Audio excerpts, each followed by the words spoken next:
Hey, this is Matt once again. Welcome back to another video, and this is a paid request for BT. Thank you so much for that. First off, if you're watching, thank you so much for your patience. I do apologize for the lateness of the videos. I'm trying to get them out as soon as I can. And again, thank you. For those interested in requesting any type of videos, random thoughts, streams, commentaries, video game playthrough for an hour, full playthrough, whatever the case may be, feel free to send it either directly to my PayPal. I do have a CashApp as well. Links are down below in the info box, and I'll get to it as soon as I possibly can. It could be, like I said, pretty much any type of request if you wish to. But this time, he wanted me to look into National Lampoon's Loaded Weapon 1. Now, officially, it's never been on Blu-ray, although I did get this, which is a custom-made one. And I don't know why this is not on Blu-ray. New Line Cinema released this, and it's a shame because this, to me, this is easily one of my favorite parodies of all time. I go back and forth between this and Hot Shots Part 2, but this might be my favorite parody. It was so much fun watching this again. I love it. The film, I don't think did the best when it came out. It's a shame because it's got a hell of a cast. Like, when you look at the cast of this film, it's insane. You got Emilio Estevez from Young Guns, and you got Samuel L. Jackson, fairly early. I mean, this is before Pulp Fiction. This is before Die Hard with a Vengeance. You got John Lovitz. You got William Shatner. And the rooster loves William Shatner, if you heard that. You got Frank McRae, who's the boss in Last Action Hero and 48 Hours. And you got Tim Curry, Pennywise from the original It film. You got Dennis Leary, who's been in films like Demolition Man and The Ref. You got F. Murray Abraham, who's in films like Mimic. You got James Doohan has a cameo. Scotty from Star Trek. You got Eric Estrada from the TV show Chips. You got Corey Feldman making a cameo. You got Phil Hartman, may rest in peace, from Jingle All the Way and SNL. He has a cameo. Whoopi Goldberg has a bit part. J.T. Walsh, may he rest in peace, who's the bad guy in Kurt Russell's film Breakdown. Been a lot of stuff. He has a bit role. Richard Mall from Night Court and the 80s horror comedy House. He has a bit role. Bruce Willis has a cameo. Charlie Sheen has a cameo. Lance Kinsey, who played Proctor in a bunch of the Police Academy films. He's in this. I mean, there's a lot of people. Kathy Ireland. There's a shit ton of people in this. Even technically the Ninja Turtles are in this. And of course, as you can tell by the title, it's a parody of the Lethal Weapon films, among other, action movies. Mainly Lethal Weapon. Especially, Lethal Weapon 2. I think this 1993 is around this time Lethal Weapon 3 was coming out, so being a fan of those films, it was fun to see a parody take on it. And the guy who directed it was Gene Quintano, which I think also worked with Emilio on this western called Dollar for the Dead. And the writer is Don Holland and Gene Quintano. Just whenever I think of parodies, I always think of like the Zucker brothers or Jim Abrams. People worked on Hot Shots and Airplane. But I think this does have a consistent amount of very funny gags that still work to this day. And I did a kick out watching. And this deserves an official Blu-ray. There's no reason why it shouldn't have one. I mean, the very opening where you have the cop getting out of the car and putting down the cigarette and then putting out the pipe and putting all the stuff and squishing everything. And then Emilio opening up and all the smoke's behind him. But you look at it, it's just a mini-mart. Or Emilio talking about the pretentiousness of, being this pretentious way of the sorrow in your brain. And like, oh, I forget what the hell he said. Like being very deep and very philosophical. And it's like, what kind of flavors you got today? Teary cherry. Yuck. And like just all this stuff in the whole like first 10 minutes where like the magazine with all the ads falling out, which I remember those magazines having all those damn ads that were annoying. And then when some bad guys are there, it cuts away. He's in like a mountain of those ads, and he steps out, and just being a parody of just those over the top action scenes, action moments that start off your movie. So this big gunfight where people just pulling out guns. All of a sudden, someone has a bazooka. All of a sudden, someone has a flamethrower. All of a sudden, Emilio has a heavy machine gun. Using the toilet paper as night vision. Emilio and the bad guy shooting, and they realize they're next to each other. It's actually the store clerk has got the flamethrower. Just all sorts of stuff. They get shot out the window, and the slow-mo takes so long, he's still sipping his drink. Doing an ode to Dirty Harry. Did I fire 103 shots or 104? I forget the actual number, but... Even like the Muses trying to be a bit of a parody on the Lethal Weapon store, among other stores. I mean, the plot of the film is Whoopi Goldberg had some microfilm and she gets killed by Tim Curry. And Tim Curry, this is one of my favorite roles of his. Each time Whoopi, the door, someone's at the door, she opens it, and the way Tim Curry goes, "Wilderness girls." Just the accent he has and the look and just the energy he has is just hilarious. And I think that the gags are like, cause they throw so many out there, but they're to be consistently funny. Where like he pulls out a bra because he was undercover, and then she pulls off something from her, like a sock from her pants.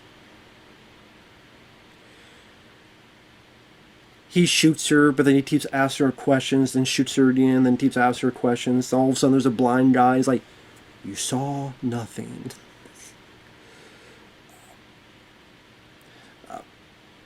The idea, the plot is that Whoopi Goldberg used to be Samuel Jackson's partner, friends since kids. He gets a new partner, played by Emilio. They work the case together. Emilio meets Kathy Ireland. You get a bit of Basic Instinct into the parody stuff as well. They're looking into this cocaine that's in the cookies. And like I said, it's hard to talk about, because you don't really talk about parodies for the plots. It's just how consistently funny it is, at least to me.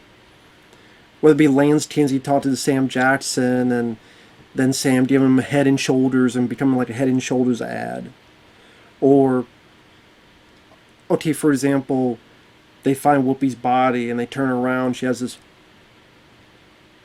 And Dr. Joyce Brothers, who some people may not know who she is, but she was a bit of a thing back in the 90s.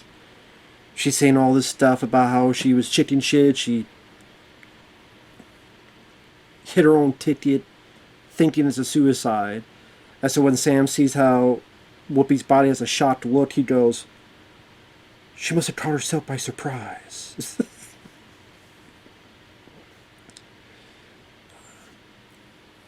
There's dads like Emilio, he's in a trailer, but when he goes in, it's like an entire fucking mansion inside compared to the small trailer.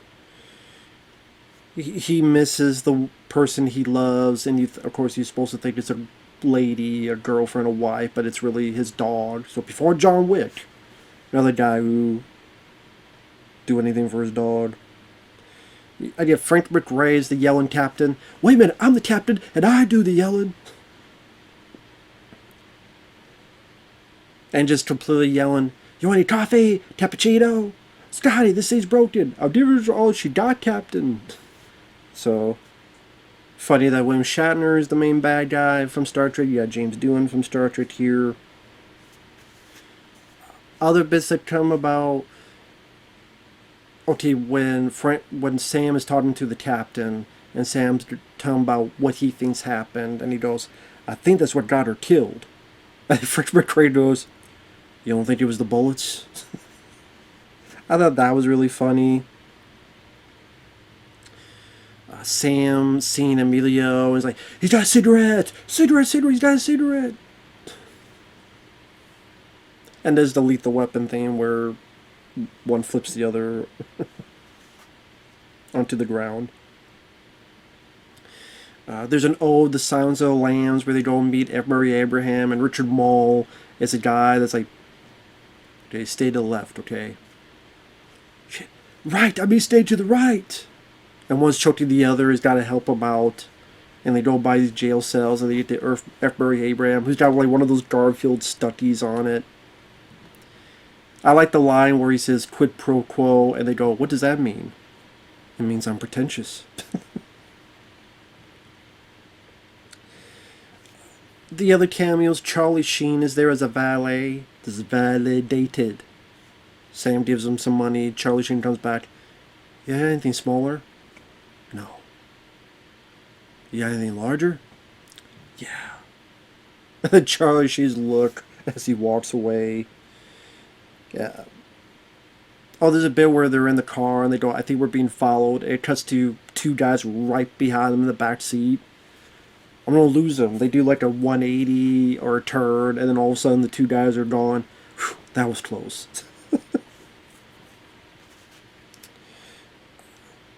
William Shatner hamming it up. You know, he's the type of bad guy that would go in and grab fish with his teeth and spit it out. He talks with Dennis Leary, and then eventually Leary and his ladies get killed. They go to meet someone that gets some information, and there's a bit of a shootout happening. So Sam gets the megaphone and starts talking Asian, and he looks, and it's made in Japan. "Can someone give me something that's made in America?" Corey Feldman's there as one of the cops who shoots, and Sam reprimands him and gives the gun from him. Phil Hartman is there. He's another cop who's laughing. He's like, "Oh, you think it's funny? Why you make us all laugh?" And then Phil Hartman does a bit of a stand-up. J.T. Walsh works at the hotel, and Sam's asking questions. "Do you recognize this lady?" Then he pulls out her shirt with her picture, then pulls out her body from the morgue. "I don't know, looks a bit fuzzy." They go upstairs. Cops from Chips, including Eric Estrada, they're in the middle of a shootout. They go to another place. Paul Gleason, another guy who's the principal in the Breakfast Club. He was in Die Hard. He's in there. Just a lot of stuff that it's very, very nostalgic. So all these little things, they may not mean anything to you or other people, but maybe because I just have fond memories of watching this many times when I was a kid, they just come off as funny. Like they see a guy running, "Hey, slow down." So the guy slows down. That's better. Does he think he's like someone important? But no, he just wanted him to slow down. John Lovitz, it's one of the few roles John Lovitz does not annoy me in, because usually he, like City Slickers 2, he just annoys the piss out of me. But I actually do like him in this. Obviously, he's playing a take on Joe Pesci, although the film is rated PG-13. I guess they figured... I mean, I think it would work as R-rated. There's a part of me that kind of would like to have seen an R-rated version of this. But I mean, it doesn't bother me that it's PG-13. Like I said, John Lovitz do his take on the Joe Pesci character in Lethal Weapon 2. And I think their back and forth between him and the other two are funny. "I don't know nothing, I didn't see nothing." The word is nothing. There's the ing at the end of it. "Okay, nothing. You happy?" Putting money laundering scam. So, of course, there's a room that's the money's actually in the laundry. One of my favorite jokes is Emilio goes, "Give me a name." And then John Lovitz goes, "Aren't your parents supposed to do that?" I always got a kick out of that. Or another one is Sam goes, "These matches say you're lying," and then he looks and then literally says, "You're lying." On the fucking matches. That's for me. There's a lot of stuff that I thought were really funny in this. Kathy Ireland works at the cookie factory. She doesn't know, but at least we're not supposed to think William Shatner, that she knows about William Shatner and what's going on. I always thought it was weird when before she's Kathy Ireland, she's this kind of nerdy looking girl. And there's a bit where Sam Josh is right behind her, and he's like, I can't even do the look like the. I don't know how else to put it. Like, if you've seen the film, you know what I mean. I always thought that was strange. Maybe, but it did make me laugh. Other jokes. There's the bit where they talk to her, and it's an ode to Basic Instinct. And there's some familiar people in that interrogation sequence. Charles Napier, which I wonder if he had lines of dialogue. They cut it out because he says nothing in the movie. But I mean, Charles Napier, he was Rambo, and I mean, he was Rambo. He was Murdoch in Rambo: First Blood Part 2. He played the character Murdoch, and he's sadly passed away, but he was in quite a few lower budgeted films. And Rick Dukeman, who I always enjoyed, may he rest in peace. He was Tom Hanks' buddy in The Burbs. He had a big role in Gremlins 2. He was one of the guys that had cut the power in Die Hard. One of those city workers. Always liked him as an actor. He's in this. I forgot he was in this. It's been a while since I've seen this film. And there's a bit where she's turning, it cuts to them, it cuts back. It's a puppet of a beaver, and it goes gratuitous beaver shot.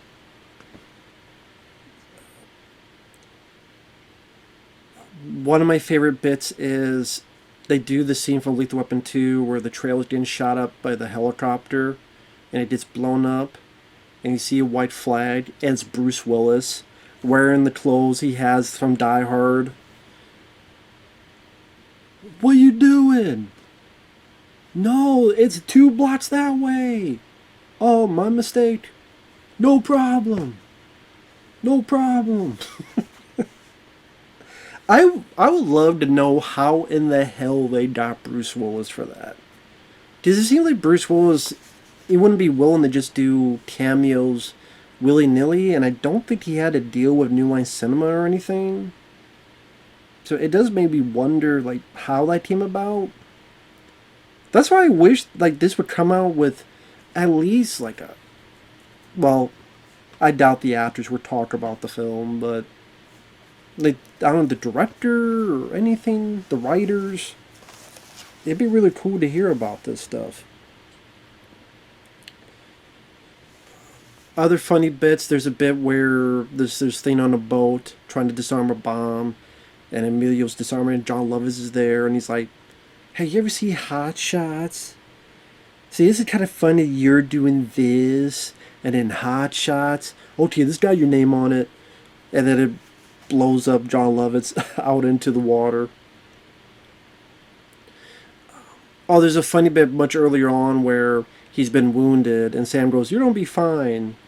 And then he's zipped in a body bag and thrown out. Then later on, he's like, didn't you die? I thought this was the sequel. Another funny biz they do a take on Lethal Weapon 2, the toilet scene. Are you okay? What's wrong? Nothing. I'm taking a shit. It's just fucking hilarious. And then you get to your finale. Emilio was trying to get into the cookie factory. He goes to the sewers, and he pops up, and it's a scene from the 1990 Ninja Turtles film, where Raph, Mighty, and Don, they're playing... I always forget what fucking game they're playing. Trivial Pursuit. Now, I kind of wish they had went the extra mile, got the suits, and filmed like a scene where he kind of walks and then they're there staring at him. How's it going? And then walk away. I kind of wish it was new footage. Obviously, New Line Cinema, they own the footage, so we could just put it in there. They could be the director could be allowed to do it. The makers could be allowed to do that because hey, it's the same company, we own it. But again, I wish they went the extra mile and shot like new footage because that I think would have been even funnier, even more of a moment. But it is still fun to see them. I remember as a kid marking out for that. Oh shit, Ninja Turtles! It's just a scene they took from the first movie, but it still was like, oh cool. So technically Ninja Turtles are in the same universe as this, I guess. Even though it's weird because where he pops out, technically that's the farmhouse. So somehow he's in a sewer and he popped out and he's at the farm. You're not supposed to think about that. Anyway. Another fun dad is there's subtitles and he trips on it and he kicks it. There's a dad where you gotta fight bad guys one at a time and they literally pick a number and go. Like I said, there's a lot, everything gets together. Now, I know there were deleted scenes, and you can find them on YouTube, actually. A lot of, like, little deleted scenes. I say a lot, but... What, they're probably, like, 20 seconds, 30 seconds or so. And there's a good chunk of them. And the thing is, this is a pretty short film. If you take out the end credits, it's only an hour and 16 minutes. I know there's a bit cut out, spoilers, where... Well, I've been spoiling the whole film, but heavy spoilers. Emilio and Sam, they're shooting Tim Curry and he falls. I guess there's a bit where, like Lethal Weapon 2, Emilio gets shot and then you see his ghost. I think they're trying to do a parody of the film Ghost with those weird shadow creatures. And he sees them and he's like, screw that, and he goes back into his body.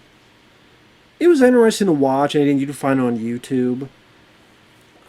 I just see why it was cut out. I mean, it wasn't essential or anything.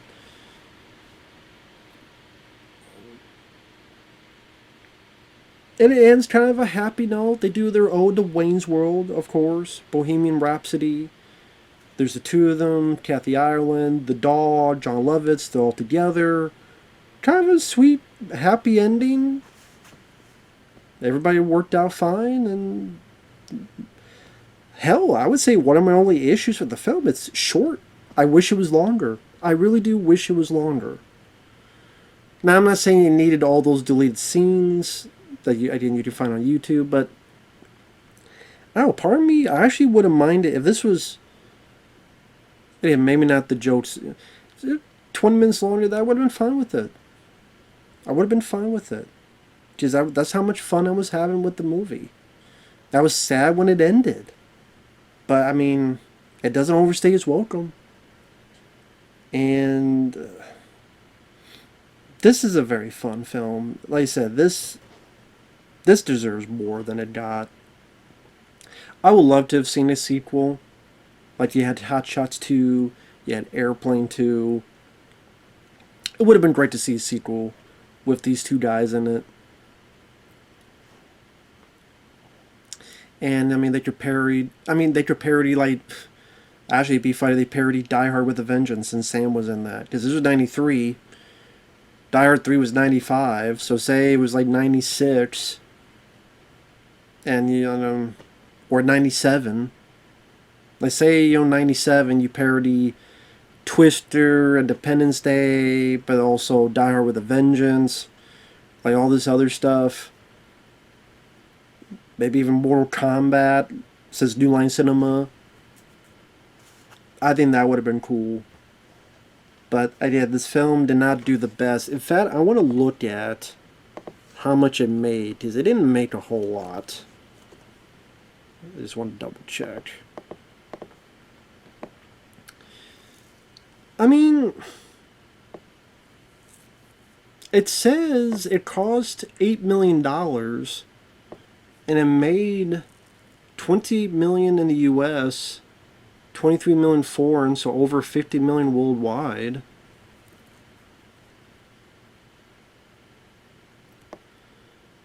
This film, along with Excessive Force and Three of Hearts, cited its contribution to New Line's record pre-sales in 1992, totaling 91.2 million. Oh yeah, pre-sales. So it wasn't. I wouldn't call it a flop. I mean, if you cost 8 million and you made almost 30 million, but I guess to them like 28 million. If you do a sequel, then they're going. The actors are going to want more money. Especially when Sam blew up with Pulp Fiction. I mean, if you after Pulp Fiction and Die Hard with a Vengeance, Sam would have definitely wanted a bigger paycheck. Emilio, hey, it's a sequel. Let me get a paycheck as well. And with that, and then with sequels, not all the time, but a lot of times having diminishing returns, lesser box office, they probably saw it as, well, maybe it wouldn't be worth doing a sequel. But I'm just saying I would love to have seen one. That would have been fun. And I mean, I know New Line got bought out by, was it Paramount? I would assume they have the backlog of their titles. I'm just saying, who owns this now? Like, I mean, granted, I guess an official Blu-ray would have nothing on it, so it'd be the same as this. So I would probably still just keep this. And hell, this, he put the deleted scenes on there and a trailer, so very nice guy I got this from. Good work on it. But yeah, if you like these actors, if you like parodies, when there used to be parodies, Sally, those films like Meet the Spartans, epic movie, date movie, they killed it. I know there's another scary movie happening. We'll see how that goes. But with that said, this was a lot of fun to rewatch. It was very nostalgic. It still made me laugh my ass off. It still made me chuckle many times throughout it. And if you haven't seen it, it's definitely worth a watch. It's a lot of fun. With that said, thanks for watching. Take care. And yeah, I would call this underrated. I would definitely call this an underrated comedy. We'll see you guys later. Bye-bye.